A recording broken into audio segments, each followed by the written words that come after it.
Hi friends, സച്ചിയുടെയും രേവതിയുടെയും ഏറ്റവും പുതിയ വിശേഷങ്ങളിലേക്ക് എല്ലാവർക്കും സ്വാഗതം. അങ്ങനെ ശ്രുതിയുടെ മുമ്പ് വിവാഹം കഴിഞ്ഞ കാര്യവും ശ്രുതിയുടെ മകനാണെന്നുള്ള സത്യമൊക്കെ നമ്മുടെ സച്ചി അറിയുന്നുണ്ട് കേട്ടോ. അത് ശ്രുതിയുടെ ആദ്യ ഭർത്താവുണ്ടല്ലോ, ആ ഭർത്താവിൻ്റെ ചേട്ടനിൽ നിന്ന് നേരിട്ട് അറിയാണ് സച്ചി ചെയ്യുന്നത്. അങ്ങനെ ഇത് പോയി സച്ചി വീട്ടിൽ പറഞ്ഞാൽ ആരും വിശ്വസിക്കുകയില്ല. കാരണം സച്ചി ഒരു കുടിയനായിട്ടാണല്ലോ അവിടെ എല്ലാവരും മുദ്ര കുത്തിയിരിക്കുന്നത്. അതുകൊണ്ട് തന്നെ അത് സച്ചി പോയി പറഞ്ഞാലും ശ്രുതി എന്തെങ്കിലുമൊക്കെ കള്ളത്തരം പറഞ്ഞിട്ട് അതിൽ നിന്ന് എസ്കേപ്പ് ആവുമെന്നും സച്ചിക്കറിയാം. അങ്ങനെ നമ്മുടെ സച്ചി ആണെങ്കിൽ നല്ലൊരു ഐഡിയ ഉണ്ടാക്കിയിട്ട് ശ്രുതിയുടെ വായിൽ നിന്ന് തന്നെ ഈ സത്യങ്ങളെല്ലാം പറയിപ്പിക്കുന്നുണ്ട് കേട്ടോ. ആ ഒരു ട്വിസ്റ്റ് നിറഞ്ഞ എപ്പിസോഡാണ്. അപ്പോൾ ഫുള്ളായിട്ട് നമ്മുടെ എപ്പിസോഡ് വാച്ച് ചെയ്യുക, ലൈക്ക് ചെയ്യുക, ഹൈപ്പ് ചെയ്യുക, സബ്സ്ക്രൈബ് ചെയ്യുക. അപ്പോൾ നമുക്ക് സ്റ്റാർട്ട് ചെയ്യാം. ഒരു ദിവസം സച്ചിയാണെങ്കിൽ ഇങ്ങനെ ഓട്ടം പോയിക്കൊണ്ടിരിക്കുന്ന സമയത്താണ് നമ്മുടെ ശ്രുതിയുടെ ആദ്യ ഭർത്താവുണ്ടല്ലോ, അയാളുടെ ചേട്ടൻ വാഹനത്തിൽ കയറുന്നുണ്ട്. അങ്ങനെ അവരെ ട്രീറ്റ്മെൻറ്റിനായിട്ട് ഇവിടെ വരുന്നതാണ്. സ്ഥിരമായിട്ട് ഒരു ഹോസ്പിറ്റലിൽ വന്ന് കാണിക്കുന്നുണ്ട്. അങ്ങനെ പല തവണയായിട്ട് സ്ഥിരമായിട്ട് നമ്മുടെ സച്ചിയുടെ കാറ് തന്നെ ഇവർ വിളിക്കുന്നുണ്ട് കേട്ടോ, ഓട്ടത്തിനായിട്ടൊക്കെ.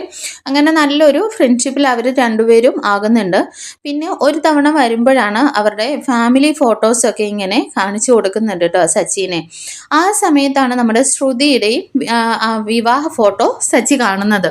അപ്പോൾ ശ്രുതിയെക്കുറിച്ച് അവരെക്കുറിച്ച് അന്വേഷിക്കുമ്പോഴാണ് ഇത് ശ്രുതിയല്ല, കല്യാണിയാണ്, എൻ്റെ അനിയൻ്റെ ഭാര്യയാണെന്നൊക്കെ അയാൾ വ്യക്തമാക്കുന്നത്. അങ്ങനെ നടന്ന കാര്യങ്ങളെല്ലാം സച്ചി അയാളിൽ നിന്ന് മനസ്സിലാക്കുന്നുണ്ട്. അങ്ങനെ അവർക്കൊരു മകനുണ്ട്, അനിയനാണെങ്കിൽ മരണപ്പെട്ടു പോയതാണ് എന്നുള്ള സത്യങ്ങളൊക്കെ അറിയുന്നുണ്ടല്ലോ. ഇതെല്ലാം കേട്ട് സച്ചി ആദ്യം ഷോക്ക് ആവുന്നുണ്ടെങ്കിലും പിന്നീടായിട്ട് സച്ചി എന്തായാലും ഇങ്ങനെ വീട്ടിൽ പോയി അവതരിപ്പിക്കാൻ പറ്റില്ല എന്ന് സച്ചിക്കറിയാം. അങ്ങനെ സച്ചി നേരെ പോകുന്നത് ബാറിലേക്കാണ്.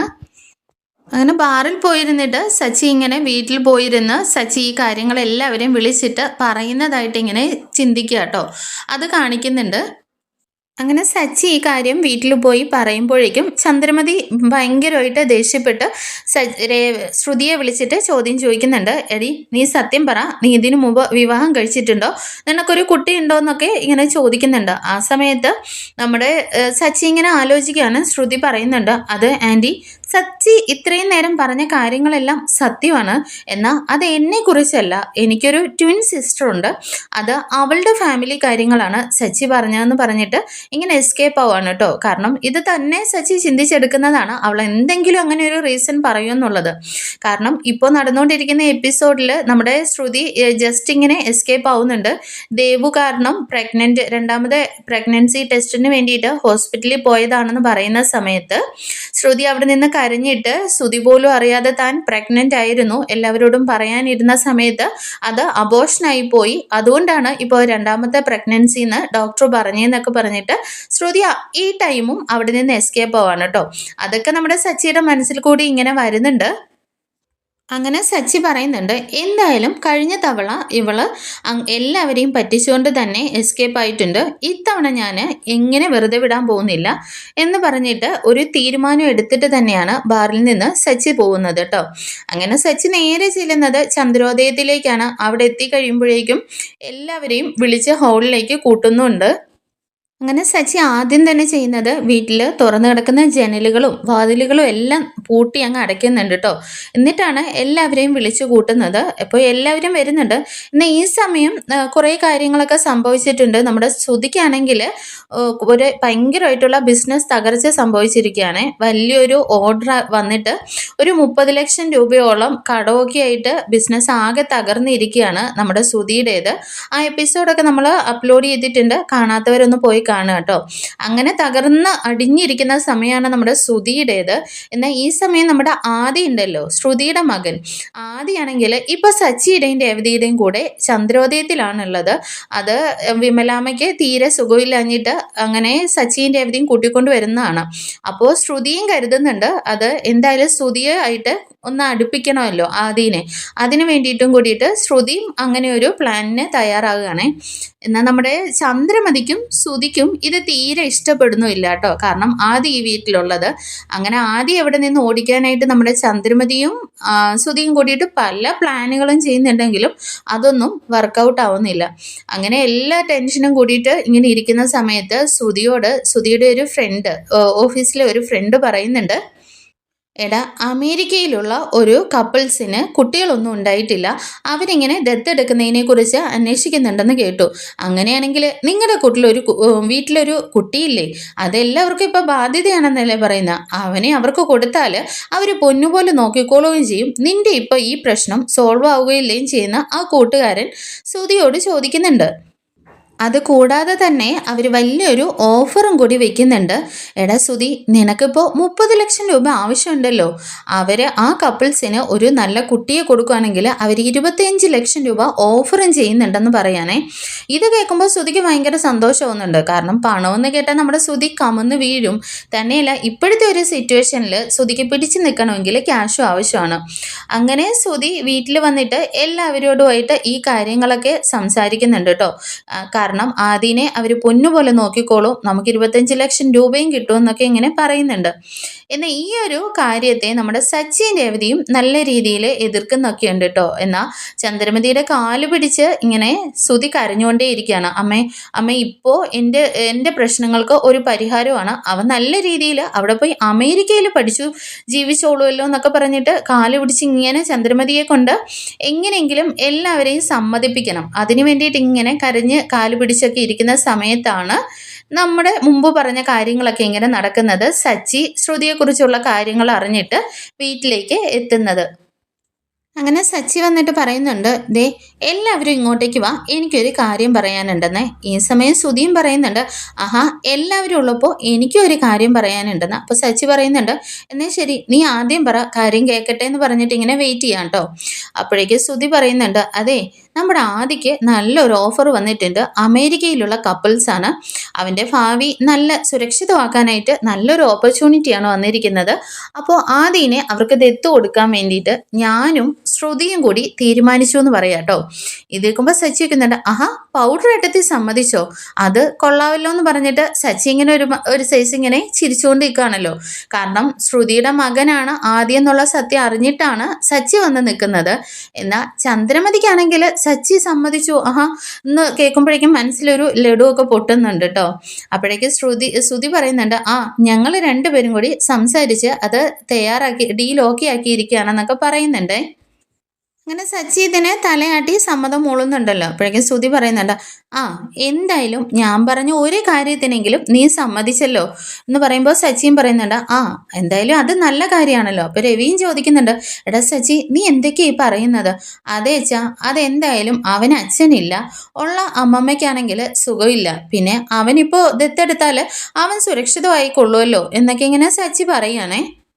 അങ്ങനെ സച്ചി സമ്മതം മൂളുന്നത് കാണുമ്പോഴേക്കും ശ്രീകാന്തിനും വർഷയ്ക്കും ഒക്കെ ഇങ്ങനെ വല്ലാണ്ടാവുന്നുണ്ട് കേട്ടോ. അവർ പരസ്പരം ഇങ്ങനെ നോക്കുകയാണ്. കാരണം ഇത്രയും നാൾ ആദിയോട് ഭയങ്കര സ്നേഹത്തോടു കൂടി അവർ ദത്തെടുക്കണമെന്നൊക്കെ തീരുമാനിച്ചിരുന്നാണല്ലോ. അപ്പോൾ രേവതിയും ചോദിക്കുന്നുണ്ട്, സച്ചിയേട്ടൻ ഇത് എന്തൊക്കെയായി പറയുന്നത്? എന്താന്ന് കാര്യമൊക്കെ മനസ്സിലാക്കിയിട്ടാണോ ഈ സംസാരിക്കുന്നത്? എനിക്കെല്ലാം അറിയാൻ രേവതി. പിന്നെ നമ്മൾ മാത്രം സമ്മതിച്ചാൽ പോരല്ലോ ആദ്യം ദത്തെടുക്കുന്ന കാര്യത്തിൽ, പിന്നെ ആര് സമ്മതിക്കണമെന്നാ? അതെ, അമ്മമ്മ വരുന്ന കാര്യമാണോ സച്ചിയേട്ടൻ പറയുന്നതെന്ന് ഇങ്ങനെ രേവതി ചോദിക്കുന്നുണ്ട്. അതെന്തായാലും അവൻ്റെ അമ്മമ്മ വരുവോ ഇല്ലയോ എന്നൊന്നും നമുക്കറിയില്ല. അപ്പോൾ പിന്നെ ആരുടെ കാര്യമാണെന്നിങ്ങനെ വീണ്ടും ചോദിക്കുന്നുണ്ട് കേട്ടോ എല്ലാവരും. അപ്പോഴേക്കും ശ്രീകാന്തും ചോദിക്കുന്നുണ്ട്, സച്ചിയേട്ടൻ എന്താന്ന് വെച്ചാൽ കാര്യം പറ. ഈ സമയം സച്ചി പറയുന്നുണ്ട്, അത് എല്ലാവരോടും ഈ കാര്യം ഞാൻ പറയാം. പിന്നെ ആദിക്ക് ഇതുവരെ നമ്മൾ ആരും ഇല്ലെന്നോർത്തല്ലേ ഇരിക്കുന്നത്. എന്നാൽ ആദിക്ക് എന്തോ ചേട്ടനോ അച്ഛൻ്റെ അമ്മയുടെ ആങ്ങളെ ഉണ്ടല്ലോ, ചേട്ടനോ ഭാര്യയൊക്കെ കാണുമല്ലോ എന്ന് പറയുമ്പോഴേക്കും സച്ചി വയ്ക്കുന്നുണ്ട്, അല്ല, നിങ്ങൾക്ക് എല്ലാവർക്കും ആദിയെക്കുറിച്ച് എന്തറിയാമെന്ന് ചോദിക്കാനേ. അപ്പോഴേക്ക് വർഷയൊക്കെ പറയുന്നുണ്ട്, ആദിയെക്കുറിച്ച് ഇനിയിപ്പോൾ എന്തറിയാനാ? ഈ സമയം ചന്ദ്രമതിയും ഇടയ്ക്ക് കയറി പറയുന്നുണ്ട്, അതെ, ഇനി അവനെക്കുറിച്ച് ആർക്ക് എന്തറിയാനുള്ളത്? അവൻ്റെ അച്ഛൻ മരിച്ചുപോയി, അമ്മ ഏതോ ആക്സിഡൻറ്റിൽ മരിച്ചുപോയി, പിന്നെ ആകെ കൂടിയുള്ളത് ഒരു അമ്മമ്മയാണ്, അവരെവിടെയാണെന്ന് കൂടി അറിയില്ല. പിന്നെ ഇതിനും വേണ്ടി അവനെക്കുറിച്ച് എന്തറിയാനുള്ളതെന്ന് ചോദിക്കുകയാണേ. അപ്പോഴേക്ക് സച്ചി പറയുന്നുണ്ട്, അല്ലമ്മേ, ഇതിൽ കൂടുതൽ ആദിയെക്കുറിച്ച് അറിയാനുണ്ടെന്ന് പറയാനേ. ഇതേക്കുമ്പോൾ നമ്മുടെ ശ്രുതിക്ക് അങ്ങ് വല്ലാണ്ടാവുന്നുണ്ട്. ഇനി ആദിയെക്കുറിച്ച് തന്നെയാണല്ലോ ഇവൻ പറഞ്ഞുകൊണ്ടിരിക്കുന്നത്. ഇനി ഇവൻ്റെ മനസ്സിൽ എന്താണെന്നുള്ള ഒരു ടെൻഷനൊക്കെ നമ്മുടെ ശ്രുതിയുടെ മനസ്സിലുണ്ട്. ഈ സമയം സച്ചി പറയുന്നുണ്ട്, അച്ഛാ, ഞാനിപ്പോൾ ഒരു പുതിയ കാര്യം അറിഞ്ഞിട്ടാണ് വന്നിരിക്കുന്നത്. ആദിയുടെ അമ്മ മരിച്ചിട്ടില്ല എന്ന് പറയാനേ. അപ്പോഴേക്കും എന്താടാ നീ പറയുന്നതെന്ന് എല്ലാവരും ഇങ്ങനെ നോക്കി നിൽക്കുകയാണ്. അപ്പോഴേക്കും ചന്ദ്രമതി പറയുന്നുണ്ട്, ഓഹോ, അപ്പോൾ അന്ന് ആ കിളവി പറഞ്ഞ് കള്ളത്തരം പറഞ്ഞിട്ടാണോ ഇവിടെ കൊണ്ട് വിട്ടത്? അന്ന് ആദിയുടെ അമ്മ മരിച്ചു പോയെന്നും പറഞ്ഞിട്ടല്ലേ ഇവിടെ കൊണ്ട് വിട്ടിട്ട് അവരങ്ങ് പോയതെന്ന് ചോദിക്കുകയാണേ. എന്നാൽ സച്ചി പറയുന്നുണ്ട്, അതൊന്നും എനിക്കറിയില്ല, എന്തായാലും ആദിയുടെ അമ്മ മരിച്ചിട്ടില്ല. അപ്പോൾ ശ്രീകാന്ത് ചോദിക്കുന്നുണ്ട്, സച്ചീരൻ എന്താ ഈ പറയുന്നത്? അപ്പോൾ ആദിയുടെ അമ്മ ജീവിച്ചിരിപ്പുണ്ടെന്നാണോ? പിന്നെന്തിനാ അവര് കള്ളത്തരങ്ങൾ പറഞ്ഞിട്ട് ഇവിടെ കൊണ്ടുവന്ന് അവനെ വിട്ടിട്ട് പോയെന്ന് ചോദിക്കണേ. അപ്പോഴേക്കും സച്ചി പറയുന്നുണ്ട്, അതെ, ആദിയുടെ അമ്മ ജീവിച്ചിരിപ്പുണ്ട്. അവള് പല കള്ളങ്ങൾക്കും മേലെ കള്ളങ്ങൾ പറഞ്ഞുകൊണ്ട് തന്നെ ജീവിക്കുന്ന ഒരു കള്ളിയാണ് അവള് എന്ന് പറഞ്ഞിട്ട് സച്ചി പറയുന്നുണ്ട്. അപ്പോൾ വർഷയും ചോദിക്കുന്നുണ്ട്, പിന്നെന്തിനാ ആദ്യം എവിടെ കൊണ്ടാക്കിയത്? അവനെ എങ്ങനെയെങ്കിലും തള്ളിവിടണം, അവനെ ഒഴിവാക്കണം. അതിനു വേണ്ടിയിട്ട് അവരൊരു സ്ഥലം നോക്കിയാണ് അവനെ ഇവിടെ കൊണ്ട് വിട്ടേന്ന് പറയണോ. അപ്പോഴേക്ക് ചന്ദ്രമതി രേവതിയുടെ നേരെ അങ്ങ് ചാടുന്നുണ്ട് കേട്ടോ. എടി രേവതി, നീയും കൂടി അറിഞ്ഞിട്ടാണോ ഇതെല്ലാം എല്ലാത്തിനും കൂട്ടു നിന്നേന്നൊക്കെ ചോദിക്കാനേ. എപ്പോഴേക്കും സച്ചി പറയുന്നുണ്ട്, അമ്മ ഇനി അവളുടെ നേരെ ചാടാനൊന്നും നിൽക്കണ്ട, രേവതി ഇതൊന്നും അറിഞ്ഞിട്ടില്ല എന്ന് പറയാം. അപ്പോഴേക്കും രേവതി ഇങ്ങനെ നോക്കുന്നുണ്ട് കേട്ടോ. സച്ചിയേട്ടൻ ഇതൊക്കെ എവിടെ നിന്ന് അറിഞ്ഞേ? ഇത് എന്തൊക്കെ എവിടെ നടക്കുന്നതെന്നൊക്കെ ഒന്നും അറിയാതെ രേവതി ഇങ്ങനെ നിൽക്കുകയാണ്. ശ്രീകാന്ത് ചോദിക്കുന്നുണ്ട്, സച്ചിയേട്ടാ, അപ്പോൾ ഈ സച്ചിയേട്ടൻ പറയുന്നത് പോലെ അവൻ്റെ അമ്മ ജീവിച്ചിരിപ്പുണ്ടെന്നാണോ? ജീവിച്ചിരിപ്പുണ്ടെന്ന് മാത്രമല്ലടാ, അവരെക്കുറിച്ച് ഫുൾ ഡീറ്റെയിൽസ് അറിഞ്ഞിട്ടാണ് ഞാൻ വന്നിരിക്കുന്നത്. അവർ വേറെങ്ങുമല്ല, ഈ നാട്ടിൽ ഇവിടെ തന്നെ ഉണ്ടെന്ന് പറയാം കേട്ടോ. ഇതേക്കുമ്പോൾ ശ്രുതി പെട്ടെന്ന് അങ്ങ് ഞെട്ടുന്നുണ്ടെങ്കിലും ഇങ്ങനെ മിണ്ടാതെ നിൽക്കുകയാണല്ലോ. അപ്പോഴേക്ക് രവിയും ചോദിക്കുന്നുണ്ട്, സച്ചി, എടാ നീ എന്തൊക്കെയാ പറയുന്നത്? അതേ അച്ഛാ, ഞാൻ പറയുന്നതെല്ലാം സത്യമാണ്. പിന്നെന്തിനാ ഇവനെ ഇവിടെ കൊണ്ട് വിട്ടിട്ട് പോയത്? അതച്ചാ, എനിക്ക് ആ കാര്യങ്ങളൊക്കെ വാഗൊണ്ട് പറയാൻ കുറച്ച് ബുദ്ധിമുട്ടുണ്ട്. കാരണം ആദ്യമേ അവരുടെ ജീവിതത്തിൽ ഒരുപാട് പ്രശ്നങ്ങൾ ഉണ്ടാക്കും, അവരുടെ ഭാവി കാര്യങ്ങളിലൊക്കെ ബുദ്ധിമുട്ടുണ്ടാക്കുമെന്ന് ഓർത്തിട്ടായിരിക്കണം. അങ്ങനെ സച്ചി പറയുന്നുണ്ട്, എന്തായാലും ഇനിയിപ്പോൾ അവളുടെ ജീവിതത്തിലേക്ക് ഇവൻ്റെ ആവശ്യമില്ലല്ലോ, അവൾക്കത് ഇഷ്ടമില്ല, അത് ശരിയാകുകയില്ല. അപ്പോൾ പിന്നെ ശ്രുതി, നീ പറഞ്ഞതുപോലെ ആ കപ്പിൾസ് തന്നെ ആദ്യയെ കൊടുത്തോളാൻ പറയാനേ. എന്നിട്ട് നിനക്ക് എത്ര ലക്ഷം രൂപ കിട്ടുമെന്നാ പറഞ്ഞത്? 25 lakh. ആഹാ, കൊള്ളാമല്ലോ. അപ്പോൾ ആ പൈസ കിട്ടിയിട്ട് നിന്റെ കടവും വീട്ടാലോ എന്നിങ്ങനെ പറയാനേ. അപ്പോൾ ശ്രുതിക്കും ചന്ദ്രമതിക്കും ഭയങ്കര സന്തോഷമാവുന്നുണ്ട് കേട്ടോ. അപ്പോഴേക്ക് വീണ്ടും രേവതി ചോദിക്കുന്നുണ്ട്, സച്ചിയേട്ടാ, അപ്പോൾ അവൻ്റെ അമ്മ ജീവിച്ചിരിപ്പുണ്ടെങ്കിൽ അവരത് സമ്മതിക്കുമോ? അവർക്കത് സമ്മതിക്കുന്നതിന് പ്രശ്നമൊന്നും ഉണ്ടാവില്ല. കാരണം അവർ ജീവിക്കുന്ന രീതിയും അവരുടെ ജോലിയും ഒന്നും ശരിയല്ല, അവർ വളരെ മോശപ്പെട്ട സ്ത്രീയാണെന്നൊക്കെ ഇങ്ങനെ പറയാട്ടോ. ഇതൊക്കെ കേൾക്കുമ്പോൾ നമ്മുടെ ശ്രുതിക്ക് ഇങ്ങനെ ദേഷ്യം വന്ന് നിൽക്കുകയാണ്. ഇത് കേട്ടിട്ട് രേവതി പറയുന്നുണ്ട്, സച്ചിയേട്ടാ, ഒരു സ്ത്രീയെക്കുറിച്ച്, അതും ആരും ആയിക്കൊള്ളട്ടെ, നമുക്കറിയാത്ത കാര്യങ്ങളൊന്നും മറ്റുള്ളവരെ കുറിച്ച് പറയല്ലെന്ന് പറയണേ. അപ്പോൾ സച്ചി പറയുന്നുണ്ട്, രേവതി, നിനക്കൊന്നും അറിയില്ല, നീ വെറും ഒരു പാവമാണ്. നിന്റെ കുടുംബത്തെക്കുറിച്ചും നിന്റെ കുടുംബത്തിലുള്ള എല്ലാവരും നന്നായിരിക്കണമെന്നും മാത്രം ചിന്തിക്കുന്ന ആളാണ് നീ. അതുകൊണ്ട് മറ്റുള്ളവരുടെ മനസ്സിലുള്ള ദുഷ്ടതരങ്ങളൊന്നും നിനക്ക് പറഞ്ഞാൽ മനസ്സിലാവില്ല. അതുകൊണ്ട് തന്നെ ആ സ്ത്രീയെക്കുറിച്ച് പറഞ്ഞാൽ നിനക്കും മനസ്സിലാവില്ല എന്നൊക്കെ സച്ചി പറയാ കേട്ടോ.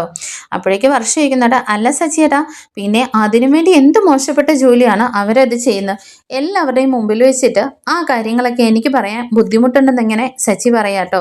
അപ്പോഴേക്ക് രവിയും പറയുന്നുണ്ട്, എടാ സച്ചി, നീ എന്തായാലും മറ്റൊരാളെ കുറിച്ചിട്ട് മോശപ്പെട്ട ഒരു കാര്യം പറയില്ല, പ്രത്യേകിച്ച് ഒരു പെൺകുട്ടിയെക്കുറിച്ച്. അപ്പോൾ നീ ഇത്ര മാത്രം പറയണമെന്നുണ്ടെങ്കിൽ ആ പെൺകുട്ടി വളരെ മോശമായിരിക്കും. എന്നാലും നീ എന്താടാ പറയുന്നത്, ഒന്ന് തെളിച്ച് പറയുന്നിങ്ങനെ രവി പറയുന്നുണ്ട്. അച്ഛാ, എന്തായാലും ആദി ഈ സമയം ടൂറ് പോയത് നന്നായി.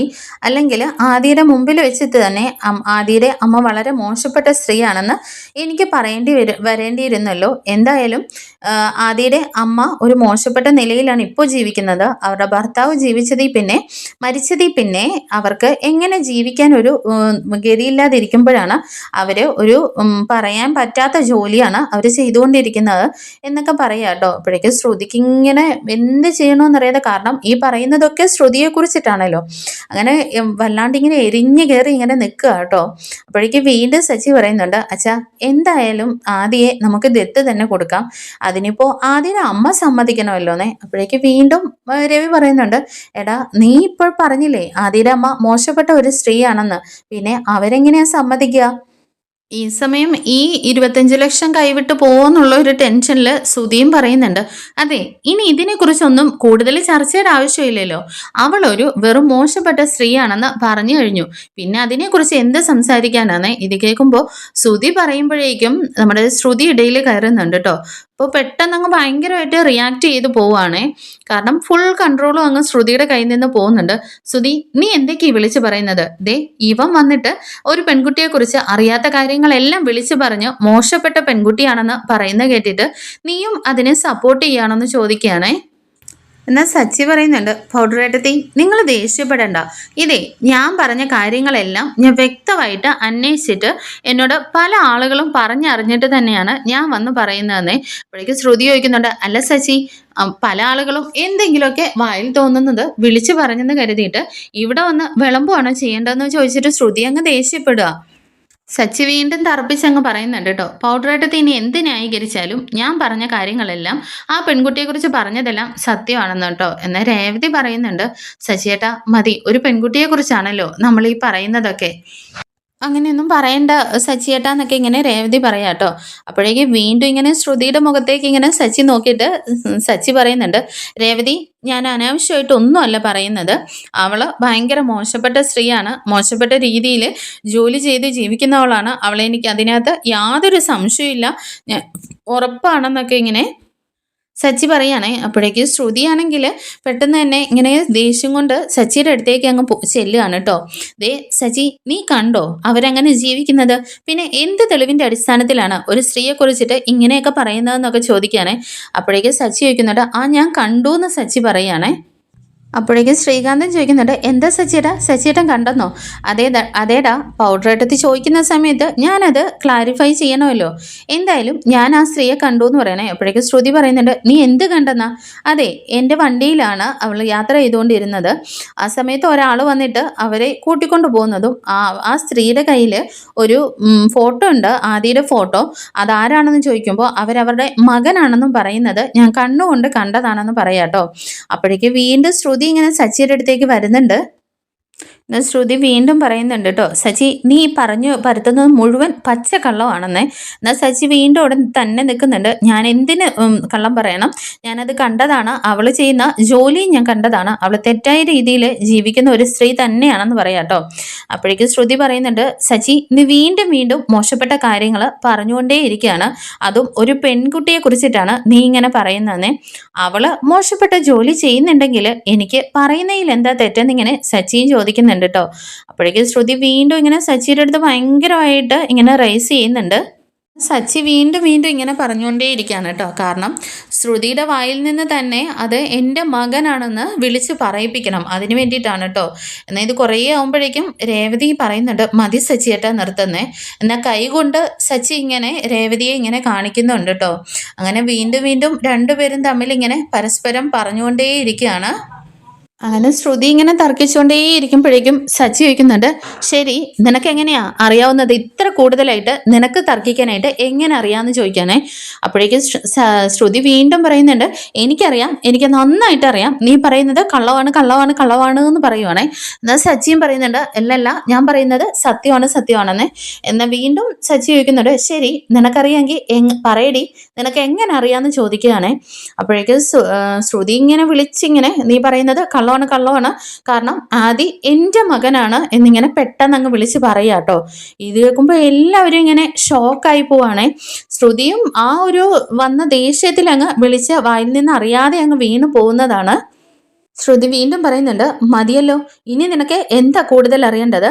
അതെ എൻ്റെ വയറ്റിൽ പിറന്ന എൻ്റെ മകനാണ് ആദി, ഞാനാണ് ആദിയുടെ അമ്മ, ഇനി നീ ഒരക്ഷരം ആ സ്ത്രീയെക്കുറിച്ച് മിണ്ടി പോരുതെന്നൊക്കെ ഇങ്ങനെ ശ്രുതി പറയാട്ടോ. അപ്പോഴേക്ക് സച്ചി പറയുന്നുണ്ട്, മതിയടി, ഇത് നിന്റെ വായിൽ നിന്ന് വരുവിപ്പിക്കാൻ തന്നെയാണ് ഞാൻ ഇത്രയൊക്കെ ചെയ്തത്.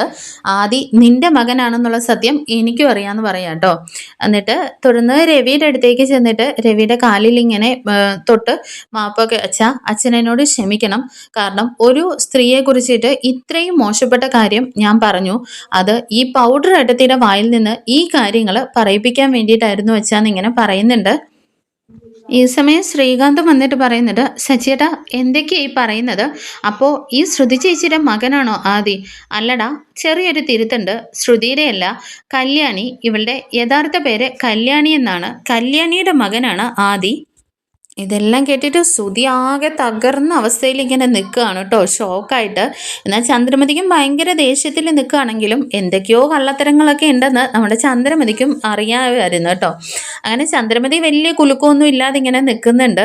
ഈ സമയം സച്ചി വീണ്ടും പറയുന്നുണ്ട്, ഇവളുടെ അച്ഛൻ മലേഷ്യക്കാരനല്ല, ഇവളുടെ അമ്മ മരിച്ചും പോയിട്ടില്ല. ആദിയുടെ അമ്മമ്മ ഉണ്ടല്ലോ, ഇവിടെ വരാറുണ്ടായിരുന്ന ആ പാവസ്ത്രീ, അവരാണ് ഇവളുടെ അമ്മ. നമ്മുടെ അച്ചമ്മയുടെ നാടുണ്ടല്ലോ, അതിൻ്റെ അടുത്ത് തന്നെയാണ് ഇവളുടെ വീട്. എല്ലാ കാര്യങ്ങളും ഞാൻ അറിഞ്ഞിട്ട് തന്നെയാണ് വന്നിരിക്കുന്നതെന്ന് ഇങ്ങനെ സച്ചി പറയാട്ടോ. അങ്ങനെ തുടർന്നിട്ട് സച്ചിയാണെങ്കിൽ ശ്രുതിയുടെ അടുത്തേക്ക് ചെന്നിട്ട് പറയുന്നുണ്ട്, ഒരു പെണ്ണിനെ കുറിച്ചിട്ട് മോശമായിട്ട് പറയുന്നത് ഈ ലോകത്തിലെ ഏറ്റവും വലിയ തെറ്റാണെന്ന് ഉറച്ച ബോധ്യമുള്ള ഒരാളാണ് ഞാൻ. എന്നാൽ അത് ഞാൻ മോശമാക്കി പറഞ്ഞതല്ല, സത്യം നിന്റെ വായിൽ നിന്ന് തന്നെ വീഴിക്കാൻ വേണ്ടിയിട്ടായിരുന്നു. എന്തായാലും ഒരു സ്ത്രീയെക്കുറിച്ച് പറഞ്ഞതിനെ എന്നോട് മാപ്പാക്കണമെന്നും പറഞ്ഞിട്ട് സച്ചി ശ്രുതിയുടെ മുമ്പിലും ഇങ്ങനെ കൈകൂപ്പുന്നുണ്ട്. എന്നിട്ട് സച്ചിയാണെങ്കിൽ രവിയുടെ അടുത്തേക്ക് ചെന്നിട്ട് പറയുന്നുണ്ട്, അച്ഛാ ഒരു സത്യം തെളിയിക്കാൻ വേണ്ടിയിട്ട് ഞാൻ ഒരു കള്ളവേ പറഞ്ഞിട്ടുള്ളൂ. എന്നാൽ ഈ 2 വർഷം കൊണ്ട് ഇവിടെ ജീവിച്ച അത്രയും നാൾ ഈ പൗഡർ ഇടത്തി ഒരു കള്ളം മൂടി വയ്ക്കാനായിട്ട്, ഒരു പറഞ്ഞ കള്ളത്തരങ്ങൾക്ക് ഒരു സത്യം മൂടി വയ്ക്കാനായിട്ട് പറഞ്ഞ കള്ളങ്ങൾക്ക് ഒരു അളവും ഇല്ല. അത്രത്തോളം കള്ളത്തരങ്ങൾ പറഞ്ഞാണ് ഈ പൗഡർ ഇടത്തി ഈ വീട്ടിൽ ജീവിച്ചിട്ടുള്ളതെന്ന് പറയാനേ. അപ്പോഴേക്ക് വർഷം ചോദിക്കുന്നുണ്ട്, ശ്രുതി ചേച്ചിയുടെ മകനാണ് ആദിയാണെന്നുണ്ടെങ്കിൽ എന്നിങ്ങനെ പറയുകയാണേ. അപ്പോഴേക്കും സച്ചി പറയുന്നുണ്ട്, വർഷ ചോദിക്കാൻ വരുന്നത് എന്താണെന്നുള്ളത് എനിക്ക് മനസ്സിലായി. അതെ, ശ്രുതി നേരത്തെ വിവാഹം കഴിച്ചിരുന്നു. ഇവള് മറ്റൊരു വിവാഹം കഴിച്ച് പ്രഗ്നൻ്റ് ആയിരുന്ന സമയത്ത് ഇവളുടെ ഹസ്ബൻഡ് മരണപ്പെട്ടു പോവുകയാണ് ഉണ്ടായത് എന്നിങ്ങനെ പറയണേ. ഇപ്പോഴേക്ക് വർഷ പറയുന്നുണ്ട്, രേവതി ചേച്ചി ഇതെല്ലാം കൂടെ കേട്ടിട്ട് എനിക്ക് തല കറങ്ങുന്നത് പോലെ തോന്നുന്നുണ്ട്. രേവതി ചേച്ചി, അന്ന് നമ്മൾ ഒരു തവണ ദേവു ഹോസ്പിറ്റലിൽ പോയിട്ട് അന്ന് പറഞ്ഞിരുന്നല്ലോ ശ്രുതി ചേച്ചി 2ാമത് കൺസീവ് ആവാൻ പോവുകയാണെന്നുള്ള കാര്യം. എന്നാൽ അന്ന് ശ്രുതി ചേച്ചി പറഞ്ഞു അത് അബോഷനായി പോയതാണെന്ന്. എന്നാൽ അത് കള്ളമായിരുന്നു അല്ലേ? ആദ്യമാണ് നിങ്ങളുടെ ആദ്യത്തെ കുഞ്ഞല്ലേന്നിങ്ങനെ വർഷ പറയുന്നുണ്ട്. ഇത്രയും നേരം എന്തോ ചിന്തിച്ചിങ്ങനെ മിണ്ടാതിരുന്ന ചന്ദ്രമതി ആകെ ആളും ഭാവവും ഒക്കെ മാറി അങ്ങ് കളത്തിലേക്ക് ഇറങ്ങുകയാണ് കേട്ടോ. ചന്ദ്രമതിയാണെങ്കിൽ സാരിയൊക്കെ ഇങ്ങനെ പൊക്കിയെടുത്ത് കുത്തിയിട്ട് ശ്രുതിയുടെ നേരെ അങ്ങ് വരുവാണേ. എടി മൂദേവി, നീ ഇത്രയും നാൾ കള്ളത്തരങ്ങൾ പറഞ്ഞ് പറ്റിക്കായിരുന്നല്ലേടി? അതും ഞാൻ കൊണ്ടുവന്ന മരുമകളാണെന്നും പറഞ്ഞ് നിന്നെ തലയിൽ എടുത്തു വെച്ച് ആടിപ്പോയല്ലോടി ഞാൻ. എന്നിട്ട് എൻ്റെ തലയിൽ തന്നെ നീ മുളകരച്ചല്ലേടി? നീ പ്രസവിച്ച നിന്റെ മകനാണല്ലേ ആ അനാഥ ചെക്കൻ പറഞ്ഞിട്ട് ഇവിടെ വലിഞ്ഞു കയറി വന്നവൻ. എന്നിട്ട് നീ ഇതെല്ലാരെയും പൊട്ടന്മാരാക്കിക്കൊണ്ട് നീ ഇവിടെ അങ്ങ് ആസ്വദിച്ച് ജീവിക്കുമായിരുന്നല്ലേടി? നീ ഒറ്റയൊരുത്തിയായിട്ട് എൻ്റെ മകന്റെ ജീവിതവും തൊലച്ചെല്ലോടി എന്നൊക്കെ ചോദിച്ചിട്ട് ശ്രുതിയുടെ 2 കവളും മാറി മാറി അങ്ങ് അടിക്കുകയാണ് കേട്ടോ ചന്ദ്രമതി ചെയ്യുന്നത്. ഈ സമയം ശ്രുതിയാണെങ്കിൽ അവിടെ നിന്ന് ഓടിപ്പോയിട്ട് രവിയുടെ കാല് പിടിച്ച് അങ്ങ് വീണിട്ട് പൊട്ടിക്കരയാണ് കേട്ടോ.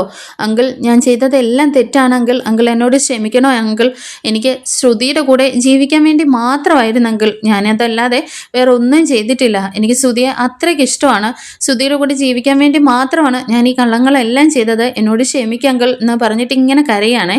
എന്നാൽ പെട്ടെന്ന് തന്നെ രവിയാണെങ്കിൽ ചെയ്യുന്നത് പുറകോട്ടങ്ങ് മാറി നിൽക്കുകയാണ് കേട്ടോ. അവിടെ നിന്ന് രക്ഷയില്ലെന്ന് കാണുമ്പോഴേക്കും വീണ്ടും പോയിട്ട് ചന്ദ്രമതിയുടെ കാലങ്ങ് പിടിക്കുകയാണ് കേട്ടോ. ആൻറ്റി, ഞാൻ പറഞ്ഞതെല്ലാം കള്ളമാണ് ആൻറ്റി. എന്നാൽ ശ്രുതിയെ ഞാൻ ചതിച്ചു എന്ന് മാത്രം പറയല്ലേ. എനിക്ക് ശ്രുതിയുടെ കൂടെ ജീവിക്കാൻ വേണ്ടിയിട്ടാണ് ആൻറ്റി, അല്ലാതെ മറ്റൊന്നിനും വേണ്ടിയിട്ടല്ല എന്നൊക്കെ പറഞ്ഞിട്ട് ഇങ്ങനെ കരയാട്ടോ. അപ്പോഴേക്കും നിന്നോട് ഞാൻ ക്ഷമിക്കണോടി, മാറിപ്പോടി എന്ന് പറഞ്ഞിട്ട് ശ്രുതിനെ ഇങ്ങനെ തൊഴിക്കാനായിട്ട് കാലങ്ങ് പൊക്കുകയാണ് കേട്ടോ. പെട്ടെന്ന് തന്നെ രവി ചന്ദ്രേന്നങ്ങ് വിളിക്കുകയാണേ. ഒരിക്കലും കാലുയർത്തി ചവിട്ടരുത് ചന്ദ്രേ. കാരണം അവൾ ചെയ്ത തെറ്റ് മുഴുവൻ അല്ലെങ്കിൽ നീ ചെയ്തതുപോലെ ആവുമെന്ന് പറയാനേ. അപ്പോഴേക്കും ചന്ദ്ര അങ്ങ് കാലങ്ങ് താക്കുന്നുണ്ട്. വീണ്ടും ശ്രുതി ഇങ്ങനെ പറയുന്നുണ്ട്, ആൻറ്റി എന്നോട് ക്ഷമിക്കണോ ആൻറ്റി എന്ന് പറഞ്ഞിട്ട് ഇങ്ങനെ കരയാണ്. എന്നാൽ ചന്ദ്രമതി പറയുന്നുണ്ട്, എടി നിനക്കൊക്കെ മാപ്പ് തരാനോ? നിന്നെയൊക്കെ നിന്നെയൊന്ന് അടിച്ചാൽ പോലും, ആ ചൂല് കൊണ്ട് അടിച്ചാൽ പോലും ചൂല് പോലും നാറിപ്പോകും. നിന്നെയൊന്നും അടിക്കുക പോലും ചെയ്യുകയല്ല വേണ്ടത്. നിന്നെയൊക്കെ പച്ചവെള്ളം പോലും തരാതെ പട്ടിണിക്കിട്ട് കൊല്ലുകയാണ് ചെയ്യേണ്ടത്. വിവാഹം കഴിച്ച് ഒരു കുട്ടിയുണ്ടായിട്ട് ഒന്നും അറിയാത്ത രീതിയിൽ ഈ വീട്ടിൽ വന്നിട്ട് എല്ലാവരുടെയും തലയിൽ മുളകരച്ചെല്ലേടി എന്ന് പറഞ്ഞിട്ട് ചന്ദ്രമതി അങ്ങ് പറയാട്ടോ. അവിടെ നിന്ന് രക്ഷയില്ലെന്ന് കാണുമ്പോഴേക്കും ശ്രുതിയാണെങ്കിൽ ശ്രുതിയുടെ അരികിലേക്ക് അങ്ങ് ചെല്ലുന്നുണ്ട്. എന്നാൽ ശ്രുതിയുടെ ഇന്ന് വരെ കാണാത്ത മറ്റൊരു സ്വരൂപം കൂടിയിട്ട് എല്ലാവരും കാണുക കേട്ടോ. നീ എൻ്റെ അടുത്ത് ഇനി ഒരക്ഷരം മിണ്ടി പോകരുത്. നിനക്കൊന്നും വാ തുറക്കാൻ പോലും ഒരു റൈറ്റ്സും ഇല്ലടി എന്നും പറഞ്ഞിട്ട് ശ്രുതിക്കിട്ട് ഒറ്റയടി അങ്ങ് കൊടുക്കുകയാണ് കേട്ടോ.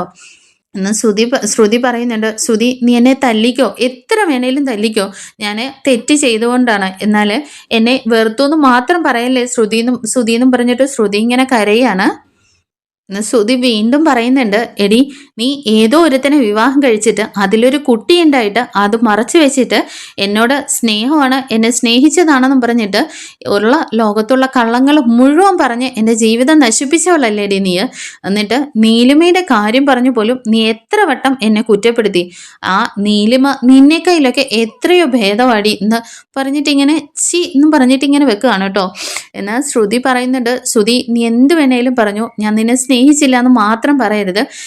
എനിക്ക് ഇപ്പോഴും നിന്നോട് സ്നേഹം മാത്രമേ ഉള്ളൂ എന്നൊക്കെ പറയാനേ. അപ്പോഴേക്കും ശ്രുതി ചോദിക്കുന്നുണ്ട്, എടി നിന്റെ മനസ്സിൽ സ്നേഹം എന്ന് വെച്ചാൽ എന്താ ഉള്ളത്? ഈ ലവ് എന്ന് പറഞ്ഞാൽ മറ്റുള്ളവരെ ചതിച്ചും പറ്റിച്ചും നേടുന്ന ഒന്നല്ല. എന്താടി എൻ്റെ മുഖത്ത് വല്ല പൊട്ടനാണെന്ന് വല്ല എഴുതി വെച്ചിട്ടുണ്ടോ? നീ എത്രമാത്രം കള്ളത്തരങ്ങൾ പറഞ്ഞാടി ഈ 2 വർഷം എൻ്റെ കൂടെ ജീവിച്ചത്. അതെല്ലാം ഓർക്കുമ്പോൾ പോലെ എനിക്ക് തന്നെ എന്നോട് തന്നെ അറപ്പ് തോന്നുന്നു എന്നൊക്കെ ഇങ്ങനെ പറഞ്ഞിട്ട് ശ്രുതി വീണ്ടും ഇങ്ങനെ അങ്ങ് മാറി നിൽക്കുകയാണ് കേട്ടോ. ശ്രുതിയെ അടിക്കാനൊക്കെ ഒരുങ്ങുന്നുണ്ട്. ശ്രുതി വീണ്ടും ശ്രുതിന്ന് ഇങ്ങനെ വിളിക്കുമ്പോഴേക്കും വീണ്ടും ശ്രുതി പറയുന്നുണ്ട്, ഞാനാണ് ഈ ലോകത്തിലെ ഏറ്റവും വലിയ ബുദ്ധിമാൻ എന്നാണ് ഞാൻ കരുതിയിരുന്നത്. എന്നാൽ ഈ ലോകത്തിലെ ഏറ്റവും വലിയ പൊട്ടൻ ഞാനാണെന്ന് പറഞ്ഞിട്ട് പൊട്ടനാണെന്ന് പറഞ്ഞിട്ട് തല കൊണ്ടുപോയിട്ട് ശ്രുതി ഇങ്ങനെ ഭിത്തിയിൽ ഇടിപ്പിക്കുകയാണ് കേട്ടോ. അപ്പോഴേക്കും ശ്രുതി ഇങ്ങനെ കരഞ്ഞുകൊണ്ട് പോയിട്ട് ശ്രുതി വേണ്ട ശ്രുതി എന്നും പറഞ്ഞിട്ട് പിടിച്ചു മാറ്റാൻ ശ്രമിക്കുന്നുണ്ടേ. എന്നാൽ ശ്രുതിയാണെങ്കിൽ ആ കൈ അങ്ങ് തട്ടി മാറ്റി കളയാണ് കേട്ടോ. നിന്റെ കൈ എൻ്റെ ദേഹത്ത് ഒന്ന് മുട്ടി പോലും ചെയ്യരുത്. എനിക്കത് കാണുമ്പോൾ തന്നെ അറപ്പാണടി. നീ ഇത്രയും നാൾ എന്നെ പറ്റിച്ചു വഞ്ചിച്ച് ജീവിച്ചല്ലേടി എന്ന് പറയുമ്പോഴേക്കും ശ്രുതി പറയുന്നുണ്ട്, ശ്രുതി നീ എന്നെ അങ്ങനെ ഒന്നും വിചാരിക്കരുത്. ഞാൻ നിന്നെ ചതിക്കണമെന്നും പറ്റിക്കണമെന്നും ഒന്നും വിചാരിച്ചല്ലത്. എൻ്റെ ആദ്യത്തെ ജീവിതം ഞാൻ ആഗ്രഹിച്ച് കിട്ടിയതല്ല. എന്നാൽ ശ്രുതിയെ കണ്ടപ്പോൾ എനിക്ക് ശ്രുതിയുടെ കൂടെ ജീവിക്കണമെന്ന് ആഗ്രഹം കൊണ്ടാണ്. ശ്രുതിയുടെ കൂടെ ജീവിക്കണം, സന്തോഷത്തോടു കൂടി ജീവിക്കണമെന്ന് മാത്രം ഓർത്തുകൊണ്ടാണ് ഞാനിങ്ങനെയൊക്കെ കള്ളത്തരങ്ങളൊക്കെ പറഞ്ഞതെന്നാണ്. അപ്പോഴേക്കും ശ്രുതി ചോദിക്കുന്നുണ്ട്, എന്താടി നിനക്ക് നിന്റെ ജീവിതം സേഫ് ആക്കണമായിരുന്നല്ലേ? അപ്പോൾ എൻ്റെ ജീവിതം നീ നശിപ്പിച്ചതോ? എനിക്കെന്താ അങ്ങനെ ഒരു ജീവിതം ഇല്ലേ എന്നൊക്കെ പറഞ്ഞിട്ട് ശ്രുതി വീണ്ടും പറയുന്നുണ്ട്. വീണ്ടും ശ്രുതി ഇങ്ങനെ കരഞ്ഞുകൊണ്ടേ പറയുകയാണ് കേട്ടോ. ശ്രുതി നീ എന്നെ തല്ലിക്കൊന്നോ, ശ്രുതിയുടെ കൈ കൊണ്ട് മരിച്ചാലും എനിക്ക് സന്തോഷമുള്ളൂ. അത്രത്തോളം ഞാൻ ശ്രുതിയെ സ്നേഹിക്കുന്നുണ്ട്. ശ്രുതി എന്നാലും എന്നോട് ഇവിടെ നിന്ന് പോകാൻ മാത്രം പറയല്ലേ. എനിക്ക് മരിക്കുന്നത് വരെ ശ്രുതിയുടെ കൂടെ ജീവിക്കണം ശ്രുതി, പ്ലീസ് ശ്രുതി, എന്നെ കൈവിട്ട് കളയല്ലേ ശ്രുതി എന്നൊക്കെ പറഞ്ഞിട്ട് അതിനു വേണ്ടിയിട്ടാണ് ഞാൻ ഇത്രയും കള്ളത്തരങ്ങൾ പറഞ്ഞതെന്നൊക്കെ പറഞ്ഞ് ശ്രുതി ഇങ്ങനെ കരഞ്ഞുകൊണ്ടേ ഇരിക്കുക കേട്ടോ. ഇത് കേട്ടിട്ട് ചന്ദ്രമതിക്ക് അങ്ങോട്ട് ഒട്ടും സഹിക്കുന്നില്ല. ചന്ദ്രമതി ഒരു പോക്ക് പോകുന്നുണ്ട് കേട്ടോ നമ്മുടെ ശ്രുതിയുടെ നേരെ. എടി ഉരുമ്പെട്ടവളെ, നീ എന്താണ് ഈ പറഞ്ഞത്? ഒരു കുടുംബം മുഴുവൻ ചതിച്ച് എൻ്റെ മകൻ്റെ ജീവിതവും നശിപ്പിച്ചിട്ട് നിനക്ക് ഇനി ഇവൻ്റെ കൂടെ ജീവിക്കണമെന്നോ? നിന്റെ കെട്ടിയ മരിച്ചു പോയെന്ന് കരുതിയിട്ട് എൻ്റെ മകൻ്റെ ജീവിതം നശിപ്പിക്കാൻ വേണ്ടിയിട്ട് വലിഞ്ഞു കയറി വന്നവളല്ലേടി നീ. ഇനിയും നിനക്ക് മതിയായിട്ടില്ലേടി? ഒരു കള്ളത്തിന് മേലെ 100 കള്ളത്തരങ്ങൾ പറഞ്ഞ് എൻ്റെ മോൻ്റെ ജീവിതത്തെക്കുറിച്ച് എനിക്ക് എന്തുമാത്രം സ്വപ്നങ്ങളായിരുന്നു. ആ സ്വപ്നങ്ങളല്ലേടി നീ തകർത്തതെന്ന് പറഞ്ഞിട്ട് ശ്രുതിയുടെ മുഖത്തേക്ക് അങ്ങ് കാർക്കിച്ച് തുപ്പുവാണ് കേട്ടോ നമ്മുടെ ചന്ദ്രമതി ചെയ്യുന്നത്. എന്നിട്ട് വീണ്ടും ചന്ദ്രമതി പറയുന്നുണ്ട്, ആ ഒരു അനാഥ ചെറുക്കനുണ്ടല്ലോ, അവൻ ഈ വീട്ടിലേക്ക് വലിഞ്ഞു കയറി പലതവണ വരുമ്പോഴും ഞാൻ ഓർത്തിരുന്നു എന്തോ ഒരു കള്ളത്തരങ്ങളുണ്ടല്ലോ എന്ന്. ഇതെല്ലാം നിന്റെ പ്ലാൻ ആയിരുന്നല്ലേടി? അത് മാത്രോ നിന്റെ തള്ള വന്നിട്ട് ഇവിടെ കിടന്ന് എന്താട്ടവാടി ആടിയത്, നീ അവരുടെ മകളും മരിച്ചു പോയെന്ന് പറഞ്ഞിട്ട്. എന്നിട്ട് നിങ്ങള് കുടുംബം മുഴുവൻ കള്ളികളാണല്ലേ, നീയും നിന്റെ തള്ളയും ആ ചെറുക്കനും എല്ലാം. ഇതെല്ലാം നീ മനസ്സിൽ വെച്ചുകൊണ്ടാണല്ലേടി എൻ്റെ മകനെ, ആ ചെറുക്കനെ കൊണ്ട് ഡാഡി എന്ന് വിളിപ്പിച്ചത്. വല്ലവന്റെയും മകനെ എൻ്റെ മകന്റെ മകനാക്കാന്ന് നീ തീരുമാനിച്ചല്ലേ, അവനെ നീ അച്ഛനാക്കാന്ന് കരുതിയല്ലേടി എന്നൊക്കെ പറഞ്ഞിട്ട് ചന്ദ്രമതി ഇങ്ങനെ വായിൽ വന്നതെല്ലാം ഇങ്ങനെ പറയാണ് കേട്ടോ. എന്നാൽ ഇതിന് രണ്ടേ രണ്ട് മറുപടി മാത്രമേ നമ്മുടെ ശ്രുതി പറയുന്നുള്ളൂ. ആൻറ്റി ചെയ്തത് തെറ്റാണ്, ക്ഷമിക്കുക ആൻറ്റി എന്ന് മാത്രമേ പറയുന്നുള്ളൂ കേട്ടോ. ഇതെല്ലാം കേട്ടിട്ട് നമ്മുടെ രവിയാണെങ്കിൽ ഇങ്ങനെ മിണ്ടാതെ നിൽക്കുകയാണ്. അങ്ങനെ ശ്രുതിയാണെങ്കിൽ വീണ്ടും രവിയുടെ അടുത്തേക്ക് ചെല്ലുന്നുണ്ട്. അങ്കിൾ എന്നെ ഉപേക്ഷിക്കില്ല അങ്കിൾ, എനിക്ക് ശ്രുതിയുടെ കൂടെ ജീവിക്കാൻ വേണ്ടി മാത്രമാണ് ഞാൻ ഈ കള്ളത്തരങ്ങൾ പറഞ്ഞത്, എന്നോട് ക്ഷമിക്കുക അങ്കിൾ എന്നൊക്കെ പറയാനേ. അപ്പോഴേക്ക് രവി ഇങ്ങനെ പറയുന്നുണ്ട് കേട്ടോ, നീ ഒരു പെൺകുട്ടിയാണോ ഒരു മനുഷ്യനാണോ എന്ന് ചോദിച്ചിട്ടൊക്കെ രവി ഇങ്ങനെ പറയാനേ. ഞാൻ ഇങ്ങനെയുള്ള കാര്യങ്ങളൊക്കെ ഡെയിലി പത്രങ്ങളിൽ പല വാർത്തകളും വായിക്കാറുണ്ട്, എന്നാൽ ഇതുപോലുള്ള കാര്യങ്ങളൊക്കെ നടക്കുമെന്ന് പോലും ഞാൻ ചിന്തിച്ചിട്ടുണ്ട്. എന്നാൽ ഇതെല്ലാം എൻ്റെ വീട്ടിലാണല്ലോ നടന്നല്ലോ എന്ന് ഓർക്കുമ്പോൾ എനിക്ക് തന്നെ നാണക്കേട് തോന്നുന്നു. നീയൊക്കെ ഒരു മനുഷ്യ സ്ത്രീയാണോ? ഒരു വിവാഹം, നീ രണ്ടാമതൊരു വിവാഹം കഴിച്ചത് ഒരിക്കലും തെറ്റല്ല, എന്നാൽ ആദ്യ വിവാഹം മറച്ചു വെച്ചിട്ട് ഇവന്റെ ജീവിതം നശിപ്പിച്ചത് അത് വലിയ തെറ്റ് തന്നെയാണ്.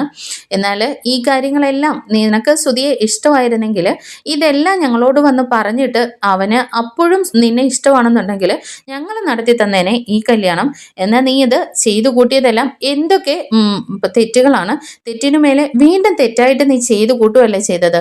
അന്ന് നീ പണക്കാരി അല്ല എന്ന് അറിഞ്ഞപ്പോൾ തന്നെ ചന്ദ്രൻ നിന്നെ അത്രത്തോളം അടിയടിച്ചിട്ട് നിന്നോട് ചോദിച്ചിരുന്നു, ഇനി എന്തെങ്കിലും കള്ളത്തരങ്ങൾ നീ മറച്ചു വെക്കുന്നുണ്ടോ എന്ന്. അന്ന് നീ കർപ്പൂരത്തെ പിടിച്ച് സത്യം വിട്ടിട്ട് പോലും ഇല്ല എന്ന് നീ പറഞ്ഞു. ഞങ്ങളെ മാത്രമല്ല നീ പറ്റിച്ചത്, ദൈവങ്ങളെ പോലും നീ പറ്റിച്ചില്ലേ. എനിക്കിതൊന്നും ഓർക്കാൻ കൂടി കഴിയുന്നില്ല എന്നൊക്കെ ഇങ്ങനെ രവി പറയാണ്. അപ്പോഴേക്ക് സച്ചിൻ പറയുന്നുണ്ട്, അച്ഛാ അവള് ഈ വീട്ടിൽ വന്ന് കയറി അന്ന് തൊട്ടേ ഞാൻ പറഞ്ഞതല്ലേ ഈ പൗഡർ എടുത്ത് ഫ്രോഡാണെന്നുള്ള കാര്യം. അപ്പോൾ എല്ലാവരും എന്നെ ഒരു കുടിയനായി മുദ്രകുത്തി. കുടിയന്റെ വാക്ക് കേൾക്കണ്ട, എന്നെ എല്ലാവരും പരിഹസിച്ചു. എന്നിട്ടിപ്പോ എന്തായി, ഞാൻ പറഞ്ഞതല്ലേ എന്നൊക്കെ ഇങ്ങനെ സച്ചിൻ പറയുന്നുണ്ട് കേട്ടോ. അപ്പോൾ ചന്ദ്രമതിക്കും ശ്രുതിക്കും ഒന്നും മിണ്ടാൻ വയ്യാതെ ഇങ്ങനെ തലകുനിച്ചിങ്ങനെ നിൽക്കുകയാണ്. അങ്ങനെ ശ്രുതി വീണ്ടും എന്നെ എല്ലാവരും എന്ത് വേണമെങ്കിലും പറഞ്ഞോ, എന്നെ ശ്രുതിയുടെ ജീവിതത്തിൽ നിന്ന് മാത്രം മാറ്റില്ലേ എന്ന് പറഞ്ഞിട്ട് കരയാണ് കേട്ടോ.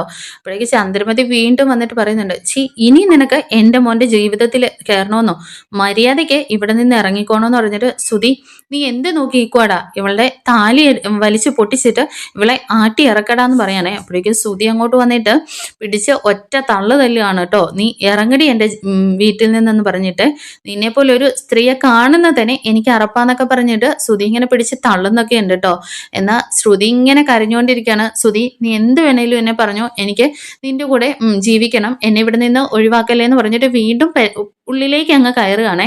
എന്നാൽ ചന്ദ്രമതിയും ശ്രുതിയും കൂടിയിട്ട് വന്നിട്ട് ശ്രുതിയെ ഇങ്ങനെ പിടിച്ച് തള്ളിയൊക്കെ മാറ്റുന്നുണ്ടെങ്കിലും ചന്ദ്രമതി പറയുന്നുണ്ട്, എടാ ആ താലി അങ്ങ് വലിച്ചു പൊട്ടിച്ചേര്, അതോടുകൂടി ഇവളുമായിട്ടുള്ള ബന്ധം അവസാനിക്കുമല്ലോ എന്നേ. എന്നാൽ ശ്രുതി ഇങ്ങനെ താലി ഇങ്ങനെ മാറ്റി പിടിക്കുകയാണ് കേട്ടോ. ശ്രുതി ഇത് മാത്രം നീ എൻ്റെ ഇത് മാത്രം മതി എനിക്ക് ജീവിക്കാന്, ഈ താലി പൊട്ടിക്കല്ലേ, നീ എൻ്റെ കഴുത്തിൽ കെട്ടിയ താലിയാണിത് എന്ന് പറയണേ. നീ എന്താടി പതിവ്രതന്മാരെ പോലെ സംസാരിക്കുന്നേ, ഒരു താലിയുടെ മഹത്വം നോക്കുന്ന അവള്, നിനക്കൊന്നും അതിനെക്കുറിച്ച് സംസാരിക്കാൻ പോലും യോഗ്യതയില്ല എന്നൊക്കെ പറയാട്ടോ.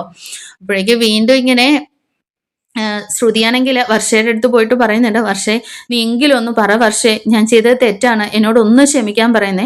ഞാൻ എന്ത് തീരുമാനിക്കാനാണ്, തീരുമാനങ്ങൾ എടുക്കുന്നത് നിങ്ങളുടെ ഹസ്ബൻഡ് ആണെന്ന് വർഷയും പറയുന്നുണ്ട് കേട്ടോ. അപ്പോൾ ശ്രീകാന്തിൻ്റെ അടുത്തും ചെല്ലുന്നുണ്ട്, ശ്രീകാന്തെ ഒന്ന് പറ, ഞാൻ ചെയ്തത് തെറ്റാണ്, എനിക്ക് ശ്രുതിയുടെ ഭാര്യയായിട്ട് ജീവിച്ചാൽ മാത്രം മതി എന്ന് പറയണേ.